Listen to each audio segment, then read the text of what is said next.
For more now on Mexico's economic and social reforms, I'm joined by Christopher Wilson. He's an associate at the Mexico Institute at the Woodrow Wilson International Center for Scholars. Thanks for joining us. Thanks for having me.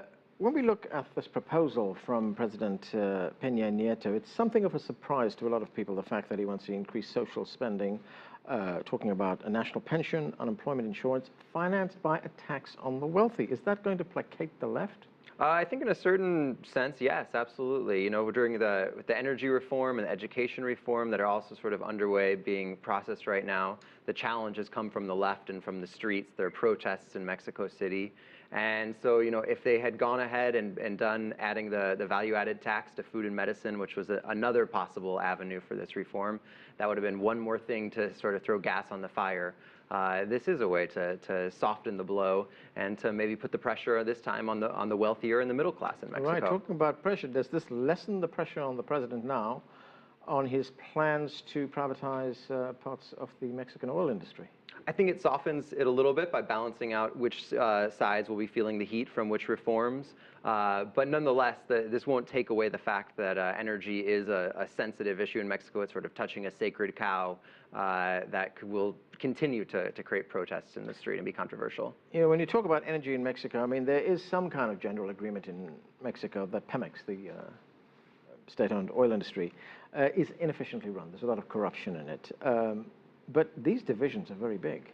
Yeah, and there's agreement that there's a need for a reform. I mean, production is declining. That's just a fact. No one can really dispute that. But how do you deal with that? That's a big question. And whether or not it's sort of even morally acceptable to let foreign companies come in and extract Mexico's oil, which is part of its nationality at this point, is still a very big question, even if that could be one of the ways to boost production.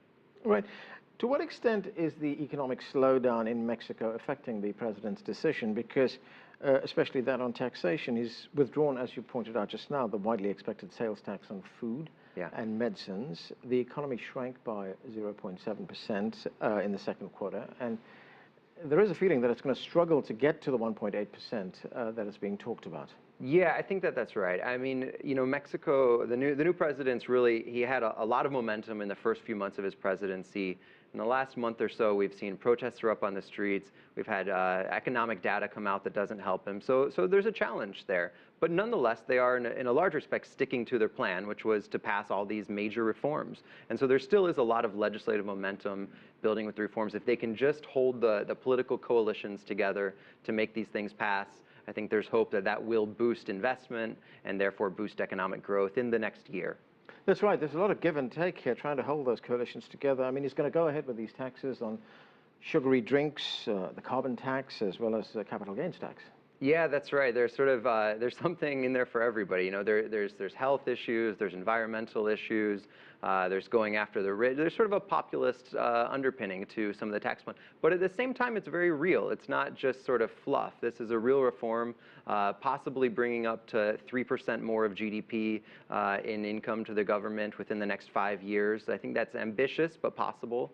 But there's also some really interesting pieces of it that will try to bring more businesses and individuals into the formal sector and onto the tax registries, which is really the underlying issue. I mean, there were easier ways to raise money, things like increasing the value-added tax, but the fundamental issue is when you have 60% of your labor force not working in the formal sector, it's really hard to take in the amount of taxes that you need to run a country. So it's very much a big picture look here when you look at it like.